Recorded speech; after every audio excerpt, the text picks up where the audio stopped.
안녕하세요. 저는 올해로 결혼 3년 차의 아이는 없이 맞벌이를 하고 있는 여자입니다. 우리 부부는 결혼 전부터 개인적인 성향을 중요하게 생각했고 서로의 사생활을 지켜주기로 약속을 한 상황이었어요. 그런 부분에서 잘 맞았기 때문에 결혼까지 무리 없게 갈 수 있었죠. 연애할 때도 데이트 통장을 따로 만들어서 둘 다 같은 금액을 매달 통장에 모아놓고 그 안에서 사용하며 데이트를 했어요.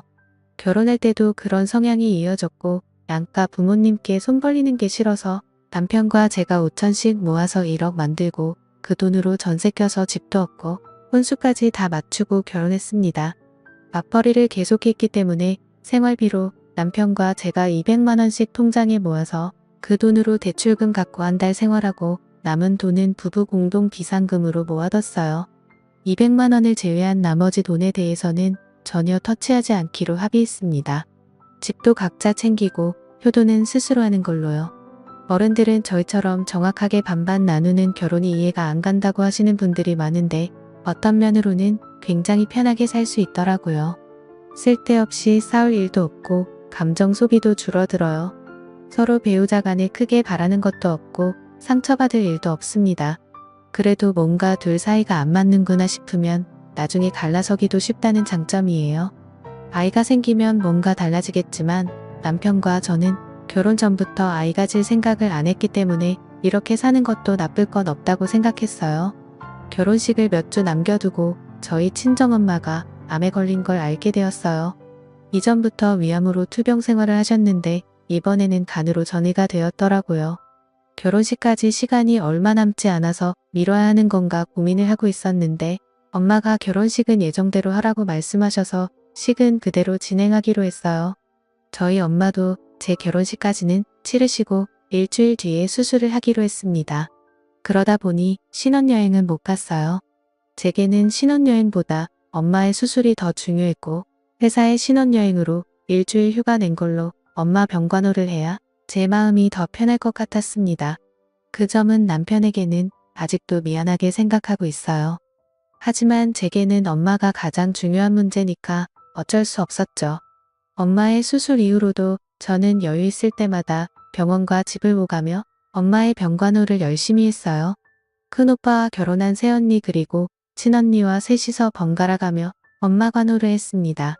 각자 일을 하고 있었기 때문에 스케줄을 나눠 돌아가며 엄마를 보살폈고 그 과정에서 우리끼리 싸우거나 감정 상하는 일은 다행히도 없었네요. 다만 수술 후에도 엄마의 건강은 크게 좋아지지 않았고 병원에서 퇴원하면서 오빠네 부부가 엄마를 모시고 같이 살게 되었어요. 저와 언니는 그 뒤로부터는 일주일에 2~3번씩 오빠네 집을 방문해서 새언니 살림도 도와주고 엄마 곁에 있어 주었죠. 새언니한테 정말 고마운 게 친엄마도 아니고 시어머니인데 정말 급진하게 모셨어요.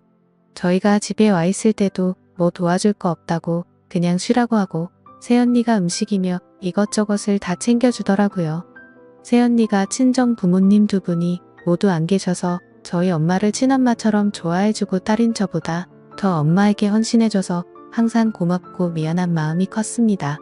그렇게 급진하게 모셨지만 엄마의 상황은 점점 안 좋아지기 시작했고 마지막으로 병원에서 3개월 시한부 선고를 받고 2달 만에 돌아가셨어요. 엄마가 돌아가신 지 1년이 넘었는데 아직도 너무 죄송하고 슬픈 마음이에요. 돌아가시기 전에 엄마가 각자에게 재산을 나눠주고 가셨습니다. 엄마가 돌아가시기 전까지 살고 계신 아파트는 오빠가 받았어요. 그때 시가로 4억 조금 안 되는 금액이었고 우리 언니는 시집갈 때 엄마가 1억을 도와준 것이 있는데 그걸로 퉁치기로 했고 저는 시집갈 때 엄마 도움을 안 받았었기 때문에 엄마가 가진 현금 8천만 원을 제게 남겨주셨습니다. 형제 자매 모두 엄마 결정에 다 동의했고 가장 고생하고 엄마 모시고 살면서 힘들었을 오빠네 부부가 엄마 아파트 갖는 건 당연하다 생각했어요. 세상에 누가 말기에 암에 아픈 시어머니를 집에서 모시고 살겠습니까? 언니랑 저랑 아무런 불만 없이 좋은 마음으로 엄마의 결정에 따랐습니다. 그런데 엄마 돌아가시고 나서 저를 위로해 줄 줄 알았던 남편은 재산 분할에 아쉬워하더라고요. 형님이 그렇게 많은 재산 한꺼번에 독식하셨으면 언니는 뭐 우리한테 5천만 원 정도는 더 나눠줘야 공정한 거 아니냐면서 결혼할 때 장모님께서 아무것도 안 해주시지 않았냐고 말하길래 너가 우리 엄마 아플 때 한 게 뭐가 있냐고 싸웠어요. 남편과는 결혼하자마자 신혼생활다운 신혼을 하지 못했어요. 제가 남편과 신혼집에 소홀할 수밖에 없는 상황이었고 부부끼리 데이트도 한번 제대로 못하고 신혼 2년을 그렇게 보냈어요. 저는 일주일에 이틀 이상은 엄마 집이나 오빠 집에서 간병을 하며 보냈었고 나머지 날은 집에 오더라도 밀린 집안일을 하고 몸과 마음이 지쳐서 남편을 봐줄 상황이 아니었죠. 당연히 남편에게 항상 미안한 마음을 갖고 있었는데 그런 상황에서도 제가 정말로 남편에게 서운하다고 느낀 점은 간병하고 집에 돌아오면 집안일을 처음에 딱 정해놓은 대로 해놓고는 손대지 않더라고요. 그 주에 제가 설거지 당번이면 남편은 제가 집에 돌아오지 못하는 상황에서도 절대 설거지를 하지 않았어요. 자기가 그릇을 다 사용해서 더 이상 쓸 그릇이 없으면 배달을 시켜 먹는 한이 있어도 제가 해야 하는 집안일은 손대지 않더라고요.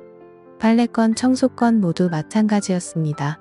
그래도 그 정도는 원래 반반씩 순번 정해서 하기로 한 상황이라서 이해하고 넘어갔는데 지금 와서 서운한 점은 우리 엄마 그렇게 아플 때도 장모님 맛있는 거 사드리라고 말 한 번 하는 걸 못 들어봤어요. 2달에 한 번 정도는 엄마를 보러 왔었지만 올 때 죽 한 번 사온 적 없었고 차려주는 밥이나 먹고 가는 모습을 보면 때려주고 싶은 적이 한두 번이 아니었어요. 어차피 내 엄마고 남편이 엄마를 얼마나 봤다고 제가 그런 걸 바라나 싶어서 꾹꾹 참았는데 똑같은 처지의 새언니가 그렇게 엄마한테 잘하는 걸 보고 있으면 남편에게 서운한 마음이 자꾸 들더라고요. 그런데 엄마 돌아가시니까 오빠네 부부에게 준 아파트가 그렇게 아까웠나 봐요. 어차피 유산으로 내가 받는다고 해도 그 돈은 넣어줄 거 아니니까 신경 쓰지 말라 했더니 그 뒤로 아파트 이야기는 꺼내지 않았지만 남편은 8천이나 꽁돈 생겼으니 저보고 크게 한턱 쏘라는 정신 나간 소리를 하더라고요. 그 말 듣고 충격 먹어서 엄마 돌아가신 게 로또 당첨된 것도 아닌데 너는 무슨 말을 그따위로 하냐고. 나중에 시부모님 다 돌아가시면 우리 그 돈 받아서 유럽 여행 가자고. 언제 돌아가실지 모르니까 빨리 여행 계획 짜자고 말하면서 엉엉 울었더니 남편이 아차 싶었던지 미안하다고 사과하더라고요. 자기가 생각이 짧고 말 실수했다고 싹싹 빌며 사과하는데 마음이 풀리지 않았어요. 정말 이렇게 돈 때문에 밑바닥 드러나 보이는 게 정 떨어지더라고요. 그날 이후로 남편에게서 아무런 기대가 없어요. 이혼할까 말까 고민했지만 그냥 의무로 산다는 느낌으로 보냈죠. 어차피 결혼 전부터 아이가 같지 않는 걸로 이야기하고 결혼했지만 실수로라도 우리 사이에서 아이가 태어난다면 제가 너무 힘들 것 같아서 그 뒤로는 더 피하면서 살았어요. 남편이 미우니까 시댁도 당연히 미워지더라고요. 기념일, 명절, 공휴일에 다 약속 있고 바쁘다는 핑계로 시댁에 가지 않았습니다. 남편도 그렇고 시댁에서 불만이 많았던 걸로 아는데 저는 모르는 척 안 들리는 척 해버렸죠. 괜히 이제 와서 시댁 식구들에게 점수 딸 이유도 없었으니까요. 그런데 며칠 전에 남편이 맥주 한 잔 같이 하자고 해서 집에서 술을 마셨는데 시어머니가 얼마 전 받은 건강검진에서 유방암 진단을 받으셨대요. 돌아가신 친정엄마 생각나면서 순간 아찔하더라고요. 하지만 다행히 초기에 발견되었고 수술하면 괜찮아질 거라고 해서 다행이다 싶었는데 남편이 갑자기 자기 엄마병 간호를 저보고 해달라 하더라고요. 남편은 미루형이 하나 있는데 미혼입니다. 정확하게는 예전에 일찍 결혼했다가 이혼하고 그 뒤로 쭉 혼자 살아요. 그래서 집안에 여자도 없고 병수 밟을 사람이 저밖에 없다네요. 시아버지가 도와주실 거라고 저랑 시아버지랑 둘이서 번갈아 하면 된다고 하더라고요. 일하면서 병 간호하는 게 힘들면 생활비는 자기가 다 낼 테니까 그만두고 병 간호만 해줬으면 좋겠다고 하는데 어이가 없어서 웃음도 안 나왔습니다. 너가 왜 직접 안 하고 나보고 해달라고 해? 아들은 병 간호하면 안 돼? 내가 너보다 돈을 못 버니? 능력이 없니? 내가 왜 일을 그만두고 너네 엄마 병 간호를 해야 하는데? 남편 말에 저도 화가 나서 막 쏟아내버렸어요. 제가 친정 엄마 병 간호를 많이 해봤기 때문에 잘할 수 있을 거라고 하더라고요. 남편에게 웃기는 소리 하지 말고 내가 우리 엄마한테 한 것처럼 너도 일하면서 간호하던지 아니면 일을 그만두고 시어머니 간호하라고 이야기했어요. 생활비 200만 원 주는 거 달라 소리 안 할 테니까 괜히 시어머니 병수발 들게 할 생각 하지 말라고 했더니 자기는 할 줄 몰라서 못한답니다. 누구는 병수바라는 자격증이라도 따서 한 줄 알겠어요. 정할 사람 없으면 아주버님이랑 너랑 돈 반반 내고 간병인을 쓰라고 했더니 모르는 사람한테 자기 엄마를 어떻게 맡기냐면서 눈물까지 흘리더라고요. 그 모습을 보면서도 하나도 불쌍하게 느껴지지 않았어요. 남편에게 너가 우리 엄마한테 한 걸 생각해 보라고. 새언니는 그렇게 엄마한테 급진하게 하는데 너는 장모님 아플 때 죽 한 번 사다 준 적 있냐고. 차라리 내가 시어머니 병 간호를 할 바야 우리 새언니 아프다고 하면 내가 직접 간호해 줄 거라고 말했더니 저보고 못돼 처먹은 년이라고 쌍욕을 하더라고요. 갑자기 남편한테 쌍욕 듣고 머리가 멍해져서 그냥 이혼하자고 했어요. 이혼하고 너네 집 들어가서 살면서 직접 병수발 들고 살아라고 했죠. 남편이 이혼 이야기 듣고 그제서야 정신 차렸는지 간병 안 해도 된다고 자기가 형이랑 간병인을 쓰던지 알아서 하겠다고 말했지만 이미 때는 늦어버렸어요.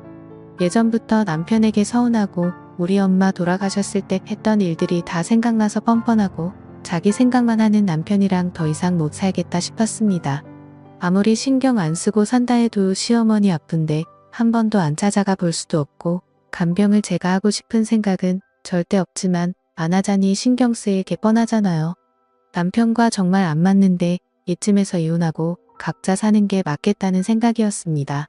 그냥 이혼하는 게 좋겠다고 진지하게 이야기했는데 남편은 어떻게 시어머니 아프다고 이혼하고 도망갈 생각하냐고 저보고 제정신 아니랍니다. 친정엄마 아플 때 남편이 새언니 하는 거 반에 반만 했어도 제가 아픈 시어머니를 모른 척 하지는 않았을 거예요. 반반 결혼한 거 다 좋은데 자기가 하기 싫은 일은 절대로 안 하면서 왜 제 도움만 받으려고 하는지 이해 못 하겠더라고요.